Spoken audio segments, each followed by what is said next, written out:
La gran mentira de la conquista de México. Desde la educación primaria en México, muchos de los alumnos han sido instruidos con una narrativa que pinta un cuadro idealizado de la vida en la antigua Mesoamérica, particularmente en lo que hoy conocemos como México.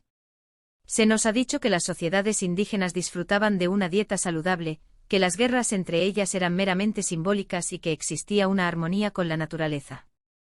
Además, el concepto de sacrificios humanos se ha presentado como una metáfora utilizada en rituales, minimizando su importancia y su contexto real. Bajo esta perspectiva, se sostiene que las civilizaciones indígenas eran superiores en muchos aspectos a las europeas. Se argumenta que contaban con mejores condiciones de higiene, salud, educación y formas de gobierno. En contraste, se considera que los conquistadores españoles solo sobresalían en sus habilidades de navegación y técnicas de guerra, lo que les permitió llegar a estas tierras y someter a los pueblos nativos.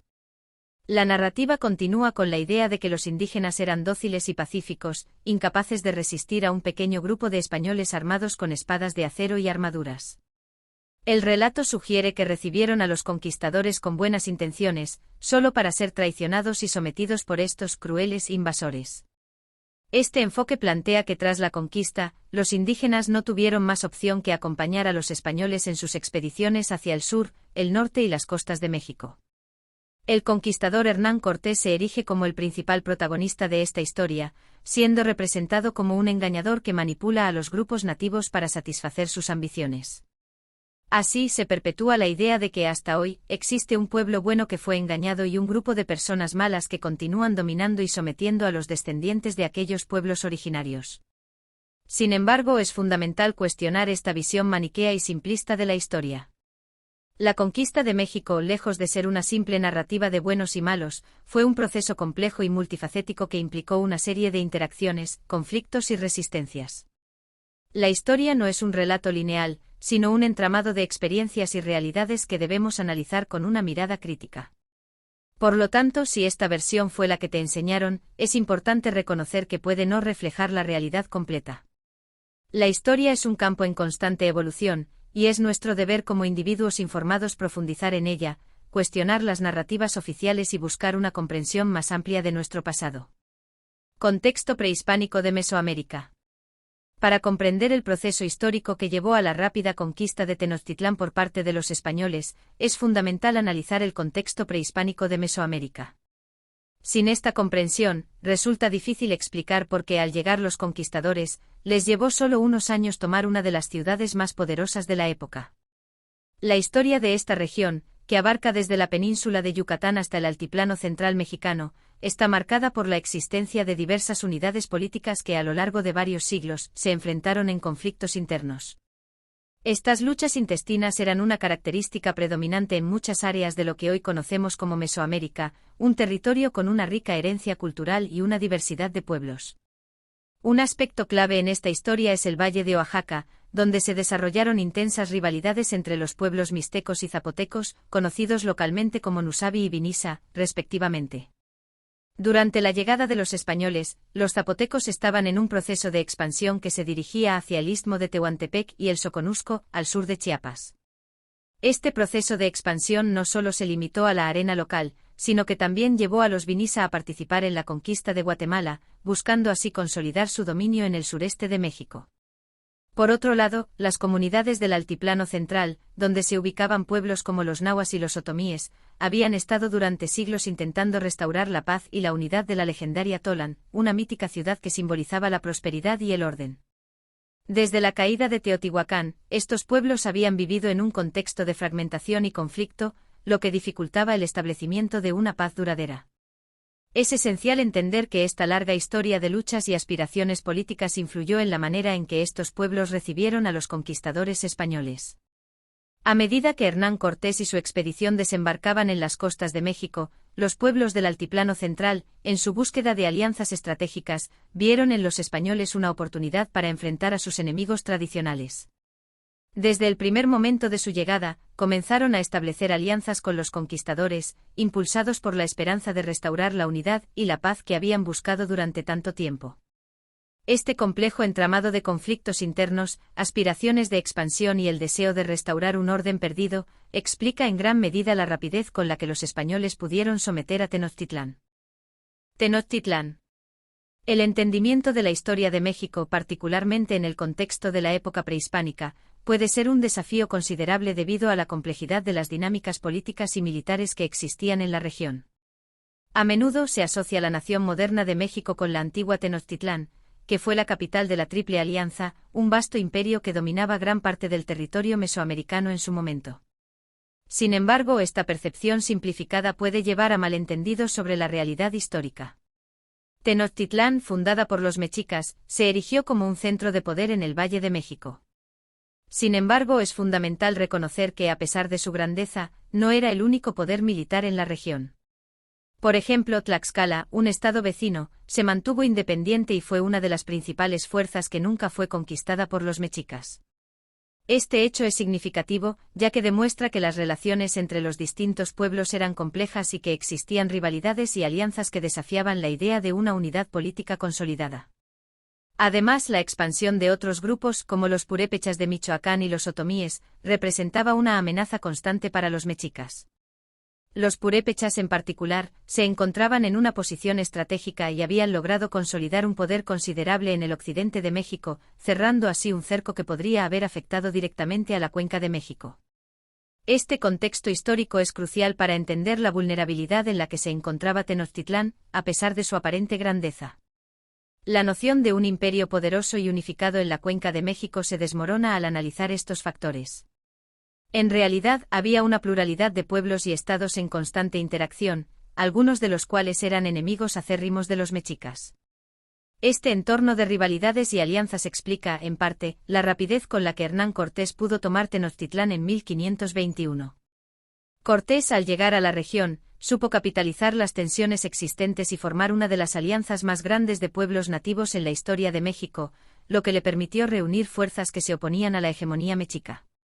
Es interesante observar que incluso los poderosos purépechas, que habían demostrado ser una fuerza formidable en la región, optaron por no intervenir en la caída de Tenochtitlán.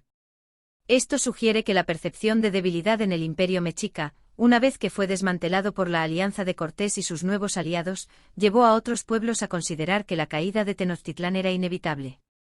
En conclusión, para comprender la historia de México y la caída de Tenochtitlán, es vital reconocer la complejidad del panorama político en la época. La percepción de un imperio unificado oculta las realidades de la fragmentación política y las tensiones interétnicas que existían en la región. Sacrificios humanos. El análisis de la historia de las conquistas, particularmente en el contexto del siglo XV, a menudo se enfrenta a interpretaciones que oscilan entre la radicalidad y la revisión crítica de las fuentes históricas. Una de las perspectivas que se presenta como un reto a la visión oficial de la historia y, en particular, a ciertos movimientos de neoindigenismo, es la consideración de la complejidad de los procesos históricos que se dieron en ese periodo. En primer lugar, es importante reconocer que existen numerosos testimonios que respaldan la existencia de un contexto humano y cultural diverso, tanto en la arqueología de épocas antiguas como en las fuentes indígenas, como los códices que datan de los siglos XI al XVI. Estos documentos, junto con las crónicas de los conquistadores, ofrecen una visión más matizada de las dinámicas sociales y políticas que estaban en juego durante la época de las conquistas. Uno de los aspectos más destacados de este análisis es la brutalidad que caracterizó a los procesos de conquista, especialmente en relación con las acciones de los conquistadores españoles. Este elemento de la historia es crucial, ya que permite entender no solo las motivaciones de los conquistadores, que a menudo justificaban sus acciones mediante la noción de una guerra justa, sino también las consecuencias devastadoras que estas acciones tuvieron sobre las civilizaciones indígenas. Sin embargo, es fundamental señalar que la crítica a las fuentes históricas no debe llevarnos a desestimar la realidad de la brutalidad que se ejerció durante estas conquistas. Algunos críticos tienden a rechazar las fuentes que documentan estos hechos, argumentando que fueron utilizadas por los cronistas para justificar la violencia y la opresión. Si bien es cierto que muchos relatos de la época presentan sesgos que buscaban legitimar la conquista ante la corona, esto no niega la existencia de las atrocidades que se llevaron a cabo.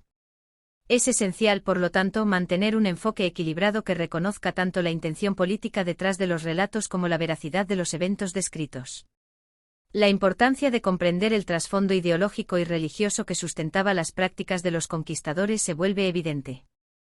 Las creencias y valores que guiaban a estos grupos no solo influenciaron su percepción de las poblaciones indígenas, sino que también justificaron la imposición de un nuevo orden social que, en muchos casos, resultó en la eliminación de prácticas culturales y religiosas que habían existido durante siglos. Por otro lado, la reacción de varios grupos indígenas frente a estas prácticas también es un elemento clave a considerar. Para muchos de ellos, la necesidad de eliminar las violencias y las imposiciones que se estaban llevando a cabo se convertía en una urgencia que definía sus respuestas y alianzas. El mito de la dieta. El análisis de la calidad de vida en las sociedades prehispánicas, especialmente en Mesoamérica, a menudo se presenta de manera simplista y dualista, lo que puede llevar a una comprensión errónea de su realidad histórica. La idea de que la vida en estas civilizaciones era inherentemente superior a la que siguió tras el contacto con otras culturas es un argumento que requiere un examen más profundo y matizado. En primer lugar, es esencial entender que las descripciones de la vida de las élites, como la de los pipiles y, en particular, la de Moctezuma, han contribuido a esta visión idealizada. A menudo se menciona la abundancia de viandas que se servían a la alta nobleza, que incluían alimentos traídos de diversas regiones, como pescado, carne de venado y una variedad de hierbas y vegetales. Estos relatos, que destacan la riqueza de la dieta de las élites, tienden a eclipsar la realidad de la gran mayoría de la población, que no disfrutaba de tales lujos. La dieta cotidiana de la mayoría de los habitantes de estas sociedades era mucho más austera y básica. Comía principalmente frijoles, calabaza, chiles y tortillas de maíz. Aunque estos alimentos son nutritivos y constituyen la base de la alimentación en muchas culturas, la dependencia de un número limitado de productos alimenticios también tenía sus desventajas. La población complementaba su dieta con algunas fuentes de proteína, como pequeños animales, perros y guajolotes, y lo que podían pescar o cazar, dependiendo de su entorno ecológico. Sin embargo, esta dieta básica a menudo resultaba insuficiente, generando problemas de salud como la anemia, que era común en la población. Además de la alimentación, la vida en estas civilizaciones era, en general, muy laboriosa. Los hombres participaban en actividades guerreras, mientras que las mujeres se encargaban de las labores domésticas, que incluían la preparación y amasado del maíz, así como el tejido de telas. Esta división del trabajo, aunque funcional, también implicaba una carga significativa para ambos géneros, reflejando una vida de esfuerzo y sacrificio. La expectativa de vida en este contexto era baja, ya que apenas superaba los 40 años. Esto evidencia las duras condiciones de vida que enfrentaban las personas en la antigüedad.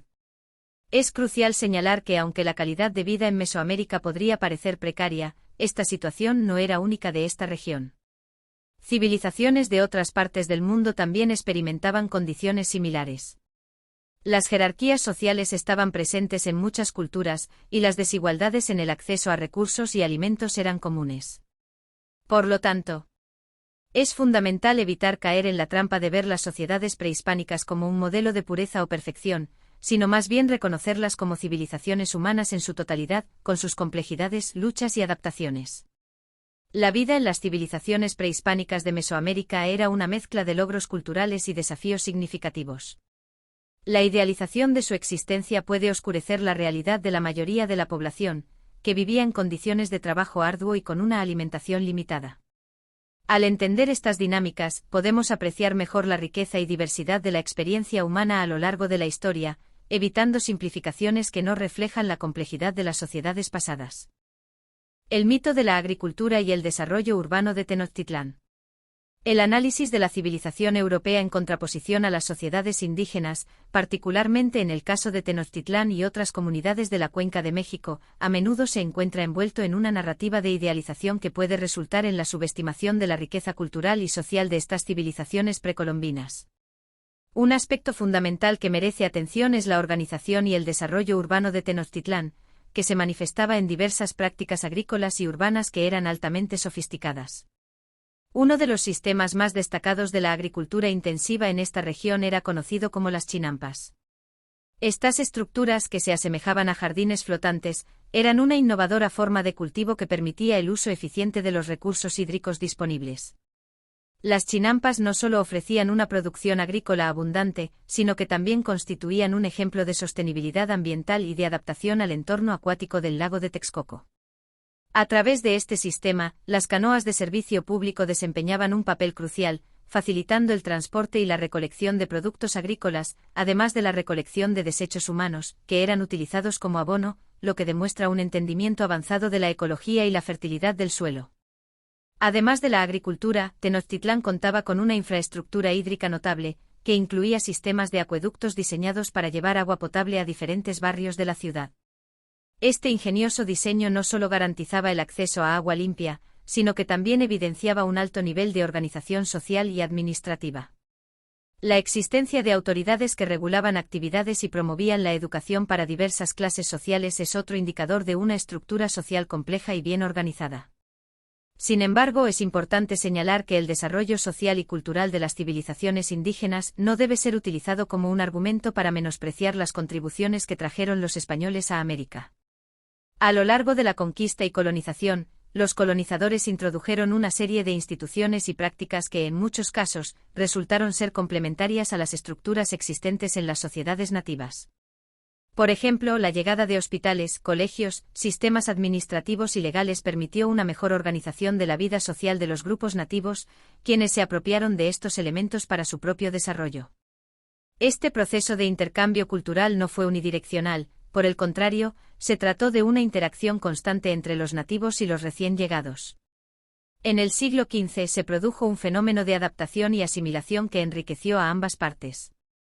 Los grupos indígenas no solo adoptaron algunas de las prácticas y tecnologías europeas, sino que también aportaron sus conocimientos y tradiciones, creando un espacio de aprendizaje mutuo que beneficiaba a todos. La admiración por una civilización no debería equivaler a la desvalorización de otra. La historia de la interacción entre los pueblos indígenas de América y los colonizadores europeos es un testimonio de un intercambio cultural dinámico que dio lugar a un entorno social más complejo y diverso. Reconocer y valorar estas contribuciones mutuas es fundamental para entender la historia y la cultura que se ha tejido a lo largo de los siglos. El mito de la pureza cultural. El debate sobre la influencia de las civilizaciones en la cultura y el desarrollo humano es un tema fascinante y complejo. A menudo se plantea la cuestión de si hubiera sido más beneficioso permanecer en una pureza cultural y rechazar los avances que traía la nueva civilización. Esta reflexión nos lleva a considerar la importancia de hacer una distinción clara entre las diferentes civilizaciones que han coexistido a lo largo de la historia. La idea de que una civilización deba ser considerada superior a otra es delicada y requiere un análisis más matizado. Cada civilización tiene su propia riqueza cultural, sus logros y sus fallos, y es fundamental reconocer que el desarrollo humano no se da en un vacío. La interacción entre culturas ha sido, en muchos casos, el motor del progreso.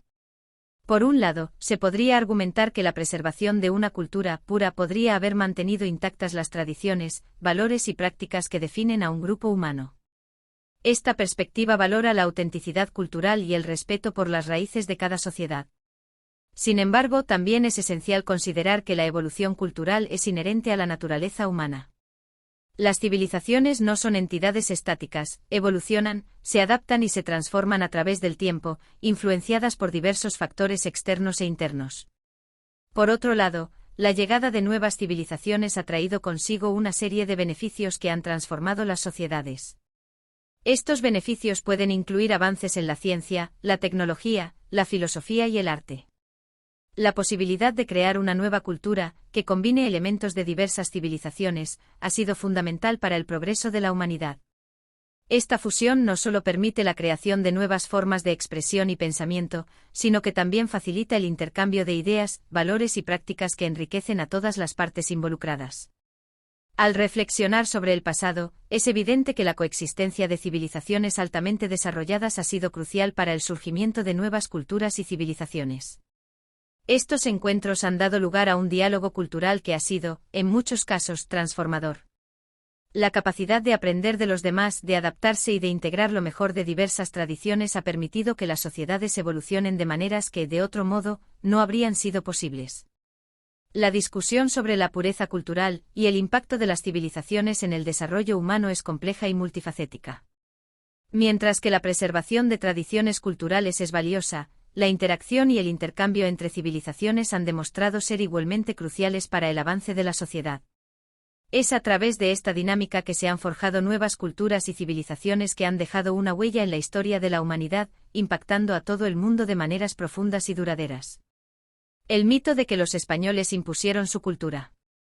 El proceso histórico que llevó a la imposición del sistema español en América ha sido tradicionalmente analizado desde una perspectiva que tiende a simplificar las dinámicas culturales y sociales de la época. Comúnmente se nos enseña que un pequeño grupo de conquistadores españoles logró someter a una vasta población indígena, basándose principalmente en su superioridad militar y en los avances tecnológicos que les permitieron navegar y explorar. Sin embargo, esta visión, aunque contiene elementos de verdad, no refleja la complejidad de la situación ni las múltiples variables involucradas en este proceso. En primer lugar, es importante considerar que la llegada de los españoles a América no fue inicialmente un esfuerzo militar masivo. Los barcos que zarparon hacia el Nuevo Mundo tenían, entre sus objetivos, el establecimiento de contactos comerciales con Asia, más que la conquista de territorios habitados por civilizaciones avanzadas. Los conquistadores, por lo general, eran exploradores que habían tenido experiencias previas en las islas del Caribe, donde las poblaciones eran significativamente menores y donde la dinámica de establecimiento era diferente. Este contexto llevó a una subestimación de la diversidad y complejidad de las civilizaciones que encontrarían en el continente, como los mexicas y los incas. A pesar de la aparente superioridad militar que los españoles podían ostentar en términos de armamento y tácticas, se enfrentaron a la dura realidad de que no eran más que un puñado de hombres frente a ejércitos compuestos por decenas de miles de guerreros indígenas. La pregunta que surge es, ¿cómo es posible que un grupo tan pequeño haya logrado imponerse sobre una población tan numerosa? La respuesta radica, en gran medida, en la capacidad de los conquistadores para establecer alianzas estratégicas con ciertos grupos indígenas. Desde los primeros encuentros, algunos pueblos indígenas vieron en los españoles una oportunidad. No se trató de una simple manipulación o engaño por parte de los conquistadores, más bien, fue una decisión consciente de ciertos líderes indígenas que percibieron la conveniencia de aliarse con los extranjeros. Estas alianzas fueron motivadas por diversas razones, como rivalidades existentes entre diferentes grupos indígenas, la búsqueda de apoyo contra enemigos comunes, y la esperanza de obtener beneficios materiales y políticos a través de estas nuevas relaciones. Además, deben considerarse las diferencias culturales y de percepción que existían entre los españoles y los pueblos indígenas. La llegada de los conquistadores no solo trajo consigo un nuevo modelo de organización política y social, sino también un cambio en las dinámicas de poder que ya estaban en juego. Las alianzas con algunos grupos nativos facilitaron la entrada de los españoles en el territorio y les proporcionaron información crucial sobre las culturas y recursos locales. El proceso de imposición del sistema español en América fue multifacético y no puede ser reducido a una mera cuestión de superioridad militar o tecnológica. Fue un fenómeno que involucró alianzas complejas, dinámicas culturales ricas y la interacción de múltiples actores sociales. La historia de la conquista es, por tanto, un testimonio de cómo las decisiones estratégicas, las percepciones de oportunidad y las realidades políticas locales jugaron un papel crucial en la configuración de este nuevo mundo. Reconocer estas complejidades nos permite tener una visión más completa y matizada de la historia de la conquista y sus efectos duraderos en las sociedades indígenas y en el desarrollo de América Latina. El mito de la superioridad militar de los españoles. La llegada de Hernán Cortés a Veracruz marcó el inicio de un proceso histórico que transformaría radicalmente el territorio que hoy conocemos como México. En 1519 Cortés y su grupo inicial de alrededor de 500 españoles desembarcaron en la costa, un número que a primera vista puede parecer insignificante frente a la vasta población indígena que habitaba la región. Durante la conquista de Tenochtitlán, la capital del Imperio Mexica, la presencia española se incrementó con la llegada de otros contingentes, alcanzando un total de aproximadamente 2.000 soldados. Sin embargo, esta fuerza militar era solo una pequeña fracción de la población indígena que se encontraba en la región en ese tiempo. A lo largo de un siglo, la población indígena sufrió una drástica disminución demográfica, resultado de múltiples factores, incluyendo enfermedades traídas por los europeos, guerras y la explotación laboral. Estimaciones indican que antes de la llegada de los españoles, existían alrededor de 1.6 millones de habitantes en lo que hoy es México. En contraste, de la península ibérica llegaron poco más de 50,000 españoles durante el periodo colonial. Surge entonces la pregunta fundamental: ¿cómo es posible que un grupo relativamente pequeño de aproximadamente 50,000 personas pudiera dominar a una población de 1.6 millones? La respuesta a esta interrogante es compleja y multifacética. En primer lugar, es crucial reconocer que la conquista no fue únicamente el resultado de la acción militar de los españoles, sino que también dependió en gran medida de las alianzas estratégicas que Cortés logró establecer con diversos grupos indígenas que eran rivales de los mexicas. Estas alianzas le proporcionaron a Cortés un ejército considerable, compuesto por cerca de 100,000 guerreros indígenas, quienes jugaron un papel determinante en la caída del Imperio mexica. Además, la estrategia de los españoles se basó en el uso de armamento avanzado, tácticas militares superiores y, en muchos casos, la manipulación de las divisiones internas entre los pueblos indígenas. Las promesas de libertad y la posibilidad de liberarse del dominio mexica motivaron a muchos grupos a unirse a la causa española. Este fenómeno resalta un aspecto esencial de la conquista: la colaboración y participación activa de muchos indígenas en el proceso, lo que cuestiona la narrativa de que la conquista fue un fenómeno exclusivamente europeo. Una vez consolidada la conquista, el siguiente desafío fue el establecimiento de un nuevo orden social y político en el territorio. Los españoles, a través de la colonización, no solo impusieron su sistema de gobierno, sino que también llevaron a cabo la pacificación de vastos territorios. Aquí, la mayoría de las personas que participaron en este proceso no eran españoles nacidos en la península, sino que eran mestizos y criollos, es decir, personas nacidas en tierras americanas, que desempeñaron un papel crucial en la administración y el control de las nuevas colonias. El proceso de conquista y colonización de México fue un fenómeno que involucró no solo a los conquistadores españoles, sino también a una gran cantidad de poblaciones indígenas que en su diversidad y complejidad, jugaron un papel fundamental en la reconfiguración del territorio y la sociedad. La dominación de una minoría sobre una mayoría en este contexto se explica, por lo tanto, a través de una serie de interacciones, alianzas y dinámicas sociales que van más allá de la simple superioridad militar, revelando un entramado histórico mucho más complejo y matizado. Jerarquías sociales. El análisis de las jerarquías sociales que emergen en el siglo XV en el contexto de la conquista de América es un tema que requiere un enfoque mucho más matizado de lo que tradicionalmente se ha presentado.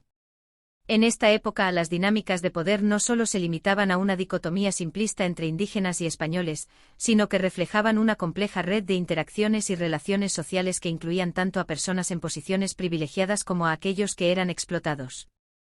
Por un lado, en las ciudades de la Nueva España y otras regiones de América, coexistían indígenas y españoles en diversas condiciones socioeconómicas. Había, por ejemplo, un número considerable de indígenas que, a pesar de las adversidades, lograron ascender a posiciones de poder y riqueza en algunas regiones, convirtiéndose en potentados locales. Estos líderes indígenas no solo eran actores en la economía colonial, sino que también desempeñaban un papel crucial en la mediación entre las autoridades coloniales españolas y sus comunidades.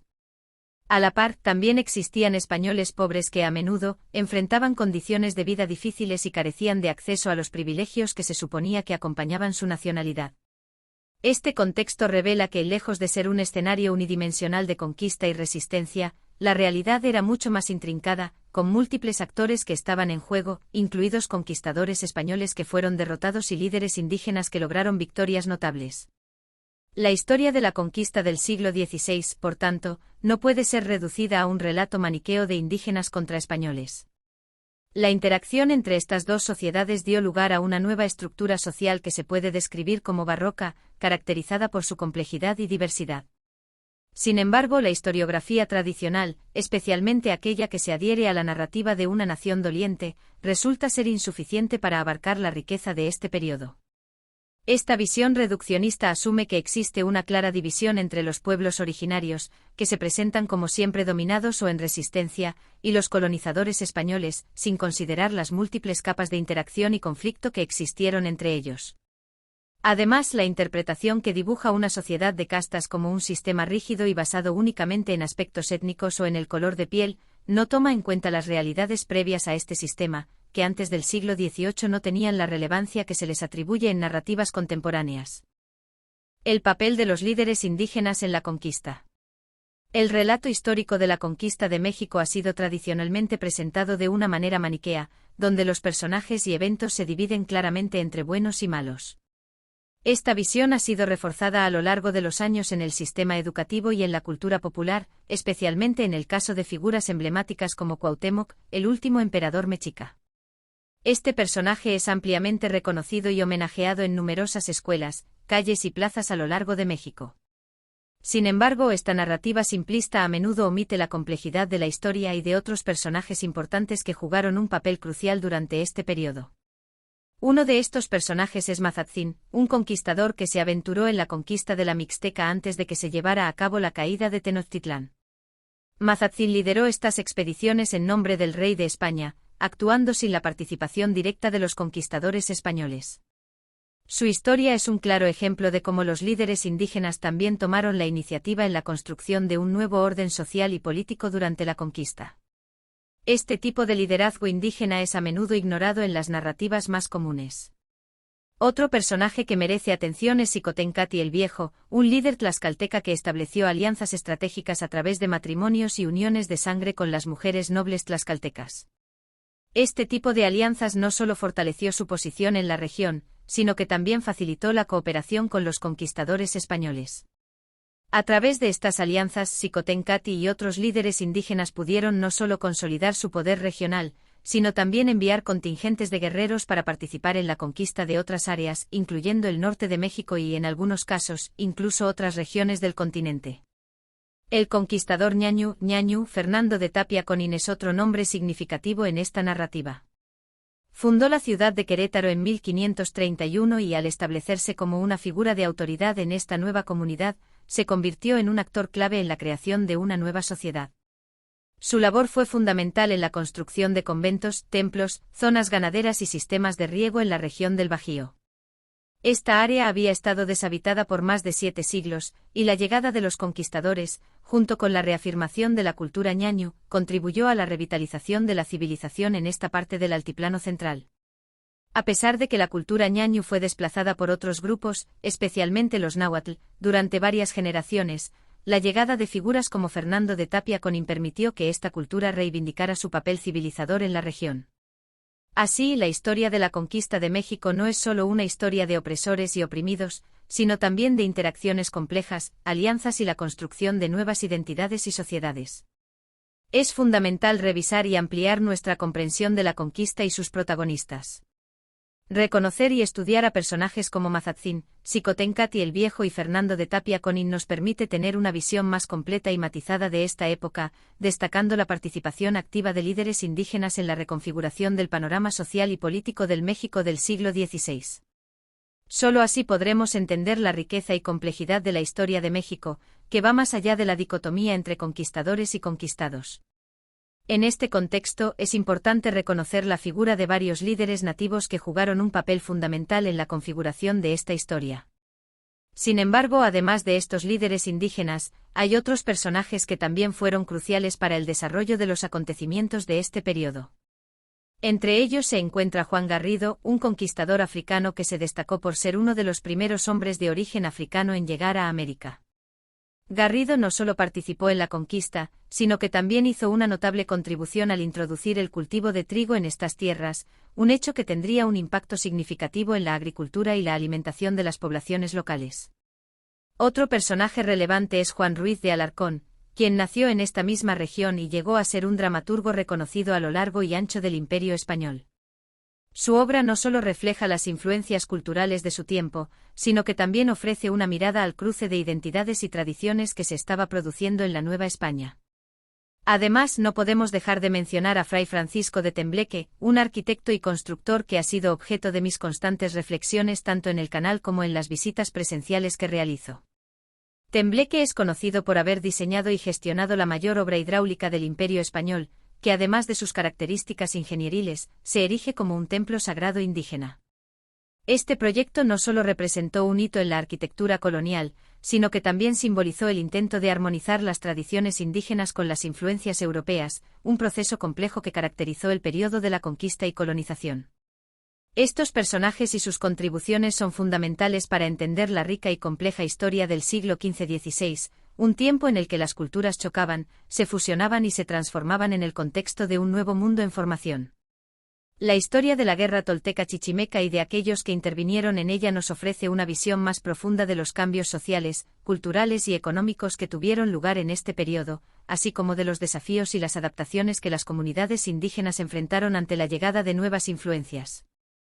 Los actuales mexicanos provienen genéticamente de los conquistadores.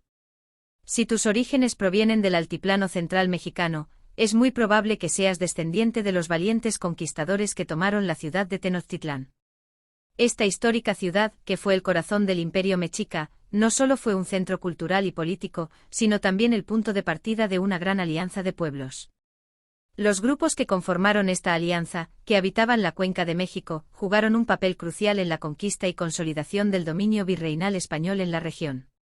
Para aquellos que provienen de otras partes de México, ya sea del sur o del norte, es probable que sus ancestros también estén relacionados con estos grupos de expansión del altiplano central.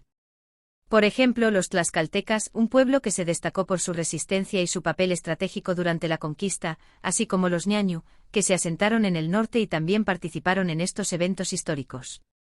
Además, es importante mencionar a los guerreros de diversas etnias, como los de origen mixteco o zapoteco, quienes se unieron a los contingentes que llegaron a establecer un nuevo orden en diferentes partes del territorio mexicano.